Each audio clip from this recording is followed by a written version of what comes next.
I thought it was just curiosity, but she had a plan brewing. One afternoon, she showed me a message thread she'd started with one of Linda's gambling buddies. Pretending to be Linda, she hinted at having a new winning strategy and invited the friend to join a private online game. The man replied eagerly, mentioning Linda's heavy debts and how she owed several people in Vegas. Emma gathered screenshots, receipts, and even online posts where Linda bragged about using family money to fund her bets. Then, with my help, she compiled everything into a neat file. We didn't call the police yet, we called Linda instead.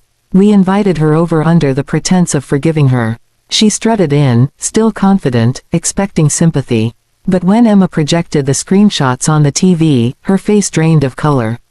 The silence in the room was thick. My daughter looked at her grandmother and said calmly, "You didn't just gamble. You lied to Mom and Dad. You risked my surgery. But you forgot something, Grandma, the internet remembers everything." Linda's voice trembled as she tried to deny it, but the evidence was irrefutable. Emma even traced the casino transfers to Linda's account. Mark sat in disbelief, realizing his daughter had done what none of us could, cornered his mother without yelling, without fear. Finally, I gave Linda a choice: sign over her rental property to repay the stolen money or face legal action for fraud. She howled, screamed that we were ungrateful, that she was family, but the act was over.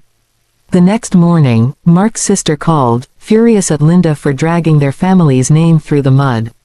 Word spread fast, and for once, Linda couldn't charm her way out of it.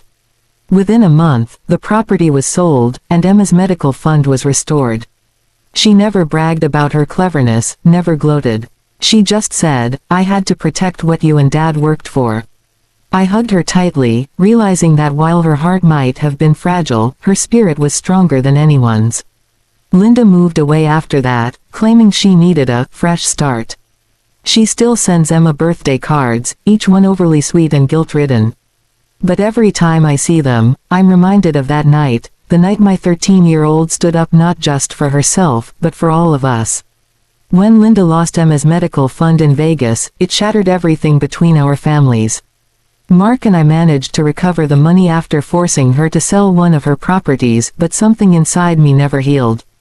The betrayal left a scar so deep that even seeing her number flash on my phone made my stomach twist. For months, she stayed quiet, and I hoped it would stay that way. But one afternoon, Mark got a message from her saying she was in town and wanted to make amends. Against my better judgment, he agreed to meet her, and because Emma insisted on coming alone,